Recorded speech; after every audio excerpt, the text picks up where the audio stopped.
महाराष्ट्रातील सर्व विद्यार्थ्यांचं सीएसटी लॉन्चपॅडच्या यूट्यूब चॅनलमध्ये पुन्हा एकदा मी तुमचं मनापासून स्वागत करतो। आजचा विषय थोडासा गंभीर विषय आहे। गंभीर म्हणजे काय, सर्वांनाच माहिती आहे विद्युत सहाय्यक या पदाची 3 फेब्रुवारीला परीक्षा आहे, पण त्या परीक्षेमध्ये बऱ्याच विद्यार्थ्यांनी फॉर्म भरले आणि त्यांचा आता कॉल लेटर म्हणजेच आपण त्याला हॉल तिकीट म्हणतो ते अजून डाउनलोड होत नाहीये। बऱ्याच जणांना अडचणी आता मी तुम्हाला तेव्हा सांगितलं त्याच्या पहिल्याच्या अपडेटमध्ये हॉल तिकीट आला तेव्हा की थोडेसे 2-4 दिवसामध्ये निघेल, तरी काही विद्यार्थ्यांचा अजूनही मला मेसेज येत आहे, अजूनही काही विद्यार्थ्यांचे प्रॉब्लेम आहे की त्यांचा हॉल तिकीट ओपन होत नाही किंवा डाउनलोड होत नाहीये।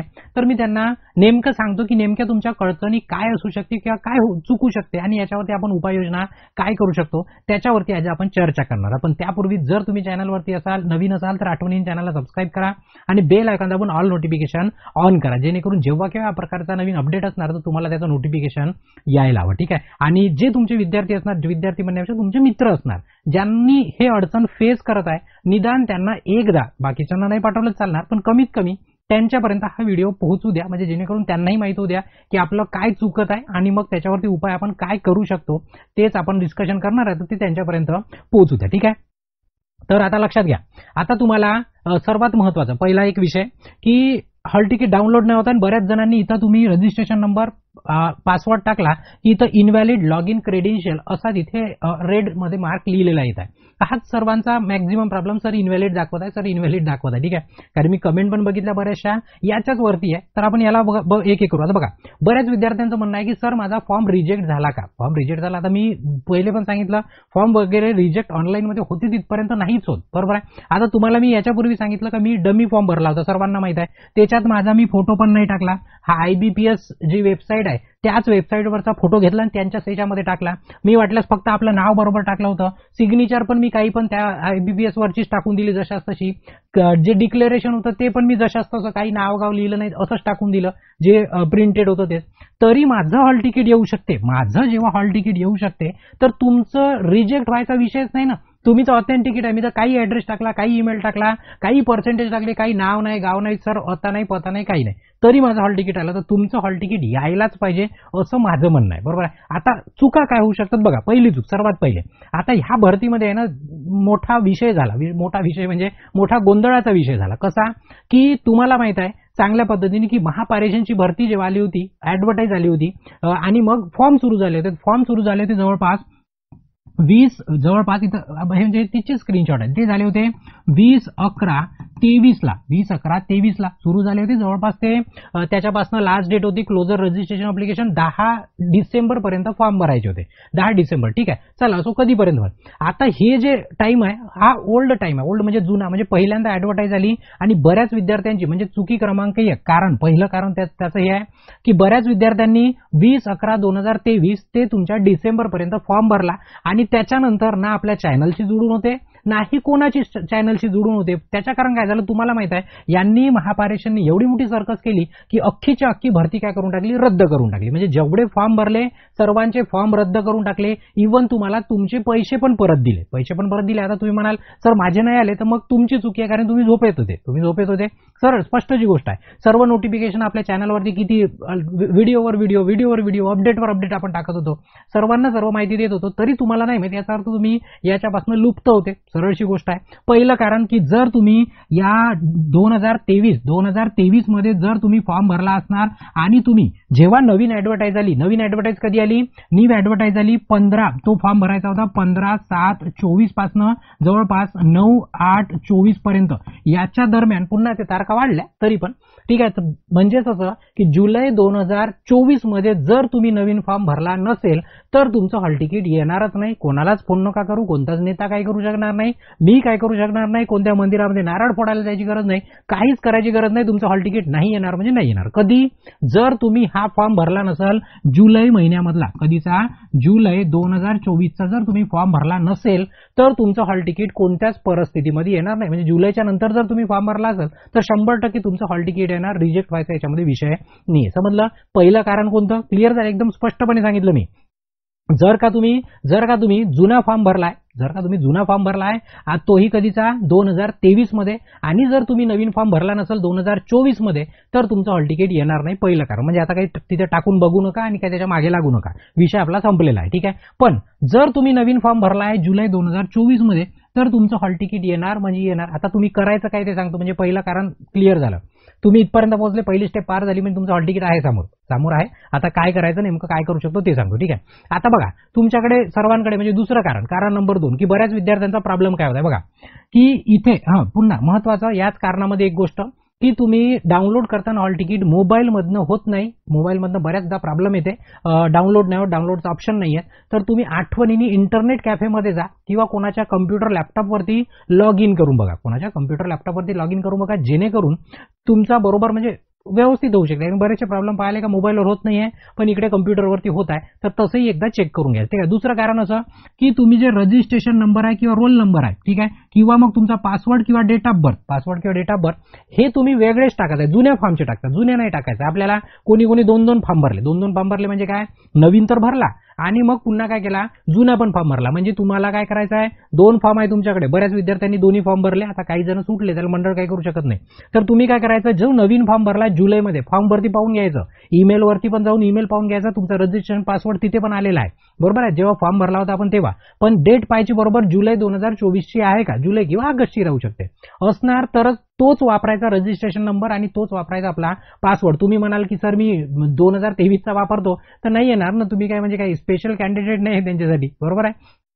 तर आठवणीने आता सध्या लॅटेस्ट मध्ये काय झालंय, सर्वांना मेल गेलाय, तिथं तुमचं नाव लिहिलेलं आहे आणि खाली लिहिलं आहे Maharashtra state electricity transmission company limited, transmission को लिमिटेड. तर हे ट्रान्समिशनचा सर्वांना जवळजवळ मेल आलाय. तर एखाद्याचा मेल नसेल दिसत तुमच्या याच्यामध्ये, तर तुमच्या ईमेलमध्ये जायचं, शो करायचं ऑल ईमेल किंवा स्पॅमच्या फोल्डरमध्ये जायचं. कुठे जायचं, स्पॅमच्या फोल्डरमध्ये, त्याच्यामध्ये तुम्हाला हे दिसून जाईल. याच्यामध्ये तुम्हाला स्पष्टपणे तुमचा रजिस्ट्रेशन नंबर काय, पासवर्ड काय ते पण इथे लिहिलेलं आहे तुमच्या मेलमध्ये. बरोबर रजिस्ट्रेशन नंबर टाका, बरोबर पासवर्ड टाका, इथून एक लँग्वेज सिलेक्ट करा, इंग्लिश किंवा मराठी, ठीक आहे, तुम्हाला जे आवडते ते, आणि तुमचं कॅप्चा टाकलं की तुमचं लॉग इन करा, 100% हॉल तिकीट निघते. ठीक आहे, दुसरं की तुम्हाला इथे तुमचं नाव आणि डेट ऑफ बर्थ दिलेली आहे. काय दिलेलं आहे इथं, डेट ऑफ बर्थ दिलेलं आहे, डेट ऑफ बर्थ DOB दिलेला आहे. आता तुमच्याकडे जर रजिस्ट्रेशन नंबर किंवा रोल नंबर असणार, आता इथं रजिस्ट्रेशन नंबर टाकला, रोल नंबर याच्यामध्ये दिलेला नाहीये, तर रजिस्ट्रेशन नंबर टाकला याच्यावरती आपण. आता डेट ऑफ बर्थ टाकताना फक्त कसं करणी आहे, बरेच विद्यार्थ्यांना मोबाईलवरती ऍक्च्युली डॅश घेत नाही, जी डॅश आहे ना ती मोबाईलवरती घेत नाही बऱ्याचदा. ठीक आहे, तर पासवर्ड टाकताना पासवर्ड नाही आपल्याकडे, पण डेट ऑफ बर्थ किमान आपल्याकडे ठेवलेली आहे, किमान आपल्याकडे डेट ऑफ बर्थ आहेच, बरोबर आहे. तर हे डेट ऑफ बर्थ का करायची, मेलमध्ये आलेली, बऱ्याच जणांनी काय केलं आहे, फॉर्म भरताना चुकवून टाकले, त्यांना माहित पण नाही की माझी डेट ऑफ बर्थ चुकली. आता मेलवर पाहताय तर चुकीची डेट ऑफ बर्थ आहे, मग हॉल तिकीट कसं येणार आहे तुमचं, बरोबर आहे. तर जे तुमच्या मेलमध्ये आलेलं आहे बरोबर तेच काय करायची, ते डेट ऑफ बर्थ टाकायचे. तर टाकताना आठवणीने काय करायचं, या फॉर्मॅटमध्ये टाकायचं, म्हणजे कोणत्या, तुमची डेट, त्याच्यानंतर तुमचा मंथ आणि त्याच्यानंतर तुमचा इयर, ठीक आहे, डेट, मंथ आणि इयर टाकताना आठवणीने समजा इन केस मी डेट ऑफ बर्थ समजा अशी आहे माझी, समजा 15 ऑगस्ट आहे, 15 ऑगस्ट 2002 आहे. तर मी पासवर्ड टाकताना कसा टाकणार, पासवर्ड डेट म्हणजे काय 15, ठीक आहे, त्याच्यानंतर द्यायची डॅश, काय द्यायची डॅश, मंथ म्हणजे कोणता, ऑगस्ट म्हणजे किती 8वा, तर 8 नाही टाकायचं, काय टाकायचं 08 टाकायचं, त्याच्यानंतर पुन्हा एक डॅश आहे, ठीक आहे, त्याच्यानंतर इयर, तर इयर म्हणजे काय 2002 पूर्ण नाही टाकायचे, फक्त शेवटचे 2 टाकायचे, आता माझं 2002 आहे समजा, ठीक आहे, म्हणजे एवढा लहान नाही आहे मी, उदाहरण देता तुम्हाला, ठीक आहे, 2002 आहे, तर मी इथं फक्त काय टाकणार 02 टाकणार, ठीक आहे. तुमचं समजा नोव्हेंबर महिना असणार, तर नोव्हेंबर म्हणजे इथं काय टाकाल, मग तुम्ही 11 टाकाल. तुमचं समजा बर्थ डेट 2000 असणार, तर 2000 असणार, इथे 0 टाकाल, बरोबर आहे. ठीक आहे, म्हणजे डिपेंड करते की तुमचं वर्ष कोणतं आहे, ठीक आहे, वर्ष कोणतं आहे, आता सॉरी महिना, तुमचा महिना वर्षाची गोष्ट चालली होती, हे 11 डिसेंबर म्हणजे हे वर्ष झालं, 2011 1991 असं असेल तर हे 11वा महिना राहू शकते, ठीक आहे. पण 2 आकड्यामध्ये टाकायचं, हे तुम्हाला समजलं. तेच महिना समजा तुमचा 11वा आहे तर बरोबर इथं 11 टाकायचं, महिना 12वा आहे तर 12 टाकायचं, ठीक आहे, महिना तुमचा समजा दुसराच असणार, ठीक आहे, तर मग इथं 02 टाकायचं. तर अशा पद्धतीने तुमचा काय टाकायचं, मंथ टाकायचा, इथे टाका आणि लॉग इन करा, 100% तुमचं लॉग इन होऊन जाते. फक्त मी सांगितलेले इन्स्ट्रक्शन काय करा, फॉलो करा. पटलं इथपर्यंत, ठीक आहे. आता तरी पण समजा होत नाहीये, एवढं केली घाणमाकाड, आपण नेट कॅफेमध्ये गेलो, सर्व टाकलं, सरांनी सांगितलं, सर्व करून बघितलं, तर मग आता याच्यावरती एकच आखरीचा उपाय आहे की फक्त मंडळ याच्यावरती, मंडळ म्हणजे आपलं मंडळ नाही, हे महापारेषणचं मंडळ फक्त आपल्याला मदत करू शकते. तुम्हाला हेल्पलाईन नंबर दिलेली आहे, आता हे हेल्पलाईन नंबर आहे महापारेषणची, पण हे लोक तिथं कोण बसले, होपलेस लोक तर माहित नाही, एकतर फोन उचलत नाही आणि फोन लागत नाही, ठीक आहे. तरी पण आता आपल्याजवळ उपाय नाही ना, आपण काय करू शकतो, उपाय नाही, फक्त एकच उपाय आहे की यांना फोन लावून विचारू शकतो का माझं हॉल तिकीट नाही आलं, एक आणि एक आखरीचा एकच उपाय आपल्याजवळ. बाकी आपल्याला कोणीच मदत करू शकणार नाहीये, बरोबर आहे. तर हे कारभारी लोक काय करणार, तुम्हाला काहीतरी सांगणार, काय जे काही सांगणार XYZ जे काही, ठीक आहे. होते तिथपर्यंत हे काय म्हणणार, यांनाही काही समजत नाही. यांनी काय करणार, म्हणाल की IBPS ला फोन करा, ठीक आहे. IBPS ला फोन करा किंवा IBPS ला कंप्लेंट रेज करा. आता कंप्लेंट रेज करायचा तर ऑप्शन दिसला नाही मला, की आपण मेल करील, मग पेपर झाल्यावर त्यांचा रिप्लाय येईल, तेवढी वेळ नाही आपल्याकडे, ठीक आहे. या नंबरवरती फोन करायचा, ठीक आहे. कंटिन्यू इकडून तिकडून आता बऱ्याच जणांचा मेसेज येते, सर उचलतच नाही. अरे उचलणार ना, तुम्ही फोन तर करा, तर आपलं काम आहे. आता आपलं काम आहे, कारण विदाउट हॉल तिकीट आपण परीक्षेला जाऊ शकत नाही, बरोबर आहे. आधार कार्ड घेऊन काय जाऊ देणार नाही आतमध्ये आपल्याला, ठीक आहे. तर हे काय झालं तुमचं, याचं झालं, कोणाचं, ट्रान्समिशनचं, पारेषणचं झालं. पण आता हे काय म्हणतं, यांच्या हातात काहीच नाही, यांना काही म्हणजे काही खरं नाही यांचं, ठीक आहे. तर तुम्ही काय करायचं, हा IBPSचा कॉन्टॅक्ट नंबर आहे. कोणाचा, IBPS, ज्यांनी आपले फॉर्म भरवून घेतले ते हे IBPS आहे, बरोबर आहे. ज्यांनी आपलं एक्झाम घेणार आहे ते हे IBPS आहे. ज्यांनी आपले हॉल तिकीट पाठवत आहे ते हे IBPS आहे, बरोबर आहे. म्हणजे सर्व दुकान आपलं यांच्याकडे आहे, सर्व दुकान यांच्याकडे आहे. आता हॉल तिकीट नाही येत आहे तर जबाबदार पण हेच लोक आहे, आणि डिपार्टमेंटला फोन केला तरी ते तुम्हाला बोर्ड दाखवतील यांच्याचकडे बोर्ड दाखवणार, यांनी पाहिजे. मग याच्यावरती एकदम सोपा आहे, 100% फोन लागते. टोल फ्री क्रमांक आहे तुम्हाला, ठीक आहे. हेल्पलाईन नंबर आहे, फ्री हेल्पलाईन नंबर आहे. कॅन्डिडेटसाठी तुमच्यासाठी खास बनलेली आहे. या दोन्ही नंबरवरती फोन लावायचा. तुमचा फोन लागते, प्रामाणिकपणे सांगायचं की माझी अडचण काय, फक्त टायमिंग लक्षात ठेवायचा, सकाळी 9:30 ते 6 याच्याच दरम्यान लावा, नाही तर तुम्हाला सवय आहे 12 वाजता फोन करता तुम्ही, बरोबर आहे. तर काय करायचं, फोन लावायचा आणि त्यांना प्रामाणिकपणे सांगायचं अशी अडचण आहे. ते तुमचं पूर्णपणे ऐकून घेतील आणि काय म्हणते तर त्यांचा फॉलो करायचं, किंवा त्यांनी काय म्हणते नाही तुमच्या भेजात गेलं तर रेकॉर्डिंग करा आणि मला पाठवा आपल्या चॅनलच्या आपल्या इन्स्टिट्यूटच्या व्हॉट्सअपच्या नंबरवरती, की सर मी बोललो पण हे काय आमच्या पल्ल्यात पडलं नाही. आता तिथे काही तेलुगूत तर बोलतीलच नाही, मराठीत बोलतील नाही, हिंदीत बोलतील. यांचं हेड ऑफिस आपल्या महाराष्ट्रामध्येच आहे, बरोबर आहे. यांना फोन करायचा, ठीक आहे. फक्त एवढं आपल्याकडे ऑप्शन आहे. ते तुम्हाला पटलं की ज्या चुका होत आहेत त्या चुका दुरुस्त करण्याचा प्रयत्न करा. अशा पद्धतीने हॉल तिकीट कसं डाउनलोड करायचं ते सांगितलं. नसल होतं दोनच ऑप्शन आहे, एक डिपार्टमेंटला फोन करा किंवा IBPS ला डायरेक्ट फोन करा. त्याच्या व्यतिरिक्त आपण काहीही करू शकत नाही. फक्त तुम्ही दुसऱ्याच्या कम्प्युटरवर जाऊन एकदा पुन्हा चेक करू शकता, किंवा दुसऱ्याला म्हणू शकता अरे बाबा चेक करून बघ रे, एवढंच आपण करू शकतो, ठीक आहे. तर हा एकदम महत्त्वाचा अपडेट नाही म्हणता येईल, पण महत्त्वाची माहिती होती, जे बऱ्याच विद्यार्थ्यांना कामी येऊ शकते. तर जास्तीत जास्त विद्यार्थ्यांपर्यंत पोहोचवण्याचा प्रयत्न करा. आणि तुम्हाला वाटलं असेल बेनिफिशियल तर आठवणीने काय करा, व्हिडिओला लाईक करा. तिथे या सेशनला काय करा, तुम्ही थांबवतो. बाकी याच्यानंतर जेव्हा केव्हा गरज पडणार तेव्हा मी पुन्हा तुम्हाला अपडेट देतो, ठीक आहे. तिथे या सेशनला थांबवतो आणि ब्रेक घेतो. धन्यवाद.